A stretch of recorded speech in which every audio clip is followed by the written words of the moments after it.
I just finished watching every single pre-fight press conference media day for UFC 307, and today, guys, I wanted to dive into the fighters' headspace, kind of what they're doing, how they're feeling, whether you want to look at this from just to get to know the fighters better or from a betting perspective. Today, I am going to give you the complete and detailed recap, everything that you need to know. There was a lot of time to waste, and there was some actual really solid things to take away from a few of these fighters. So, timestamps are there if you'd like to hear about a particular fighter. Hello, everybody, and welcome back to another video. If you are new here, my name is Kyle. I am your guy with too many YouTube channels. Guys, I want to talk about Kevin Holland first. If you guys have been watching the channel and have been watching my full card breakdowns, I've been saying for Kevin Holland for a little while, with possibly an exception to his last performance, but that could even just be the reason being his opponent really brought the fight to him.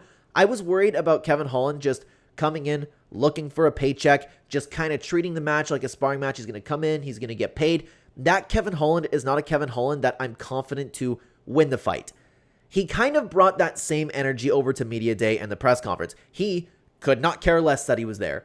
He was answering the questions, and there were even a couple times where he didn't obviously, like, I'm over-exaggerating a little bit, but he was kind of like, answered a question, oh, is that it? Is that it? You guys good? Like, there were a couple times where he even had that, and he came in, he just didn't care what he was doing. He wanted to go with his boys, and he wanted to get media day over with. That could just be literally media being tedious, but Kevin Holland showing up with the energy that he doesn't care what's going on right now. It makes me worry a little bit that he's going to bring that same energy to the fight. So perhaps if you were thinking about betting on Kevin Holland, thinking that he was going to really turn it up, especially against the opponent that he should beat, what if the Jack Della Maddalena fight happens again, where he just shows up and it's like he's here for a paycheck? So that makes me worry a little bit about Kevin Holland specifically. Now, funny enough, that same kind of energy is brought into Carla Esparza. Carla spent a lot of time talking about her career, wanting to get into the Hall of Fame for the UFC, but there is one particular thing about Carla Esparza that I really wanted to drive home and share with you, because Carla mentioned, because of course this is her final fight, right? She was talking about retirement. I don't remember if I just mentioned that. My apologies if I did.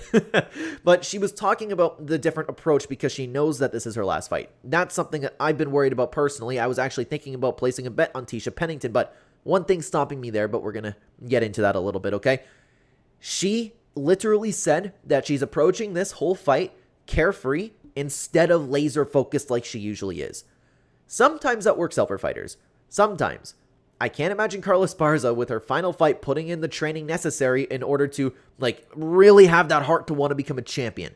She literally said this. I'm not making this up. She's usually laser focused, ready for the fight. This time, she's carefree.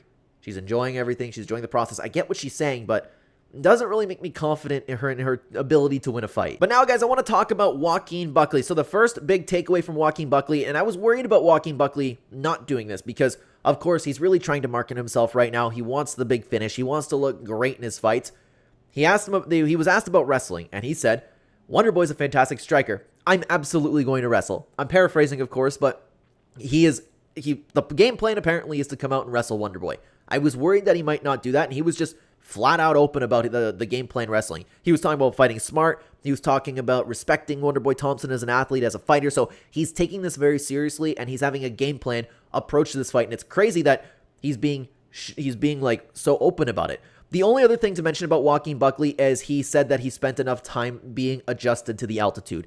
That's very, very worrying in Utah, and that's why I am being very, very careful with my personal bets this time around. I'm going to be playing with just a little bit of money because when you're in Utah, man, the fighters, they gas out. But apparently, according to Joaquin Buckley, which, of course, could be true, could be not, but he has made it a point to say that he is adjusted to the altitude and he's ready for this bout. Now, to be honest with you, the biggest takeaway I've had was actually from Tecia Pennington, or Tecia Torres, however you remember her as. She changed her name as Tecia Pennington. So, of course, you might know, and what I know is that she had a kid, okay? I knew that her and Raquel Pennington had a kid. I didn't know that she actually birthed that kid herself because obviously it's a female relationship. Obviously, for the most part, they end up adopting children, right? I didn't know that she actually birthed her own child. Your body changes so much after that. And that's something that, of course, we did know about Carla Esparza. I don't know. She was talking about being a mom, but something I should have mentioned it during Carla Esparza. Now I'm thinking about it, but it was well known that Carla Esparza already had a kid. She was already off, right? She came back and had a fight.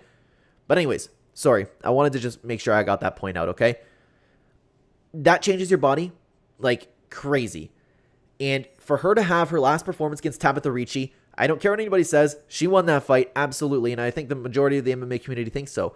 and looked that good, I think that she's only going to look better because that was her first fight after giving birth to a child. She said she gained a lot of weight. I don't remember exactly how much it was, but dude, she already looked good in her last fight. I'm very confident that if that's the case, she's going to look even better in her next fight, because that was shocking to me. When she was first talking about like, okay, I was in mom mode, I wasn't training. I was like, oh no, you might have problems with Carla Esparza, but I didn't know all of this was before the Tabitha Ricci fight. I don't know if that's common knowledge, but she was talking about having her own kid, and now she's back to training. Now she's getting her, like, she was already back to training for the Ricci fight, but she said there was a lot to get used to. So now she's adjusted to that. Now she's back to her schedule, and she's preparing for this fight and very, very ready for it. So coming away from this, I am feeling good about Tecia Pennington. But let's move on a little bit more. Let's talk about Kayla Harrison.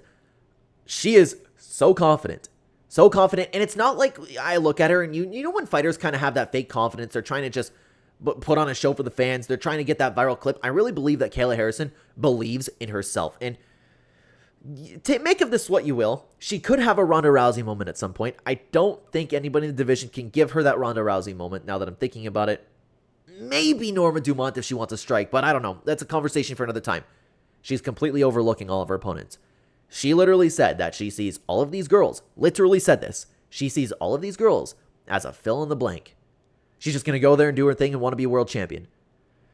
That's really good that you're that confident in yourself, and that could carry her on to the title, especially in that division where the talent level is so low and she's so roided out, right? But if you're underestimating your opponents that much, you might just have a Ronda Rousey moment. You might just have a Conor McGregor, Nate Diaz moment. Something like that might be coming, but I don't think Ketlen Vieira is the opponent to do it. But regardless, that's something to consider moving forward. And the other thing is, she's excited to be in the UFC. She thrives under pressure. She thrives under the bright lights. The crowd being there is not going to sway her. It's just going to push her forward. And I think she's proven that so far. So Kayla Harrison, insanely confident. Now I want to move on to Wonderboy Thompson, though, guys, because there is one thing only that I wanted to mention about Wonderboy, because he was just talking about his career in general. He mentioned that all he's been doing for training camp is working on submissions off of his back and wrestling defense, takedown defense. That's all that he's been working. So if Joaquin Buckley's coming to wrestle, Wonderboy is prepared for it. Wonderboy is ready for it. At least he's working on it. I don't know to what extent he did for his last fight. He did say that he was training his last few camps a lot, but he really made it a point to say that he's really been working on attacking, which is interesting. So I'm wondering if we're going to see some like triangles coming from Wonderboy Thompson, because I'd imagine he's going to get taken down, but it's going to be very interesting. Guys, the conversation about all of these fights doesn't have to end there, though, guys. You can check out either the full card breakdown or the betting guide that we have for this card. Check out either one of those videos, guys. I would love to have you over there. Take care, everybody.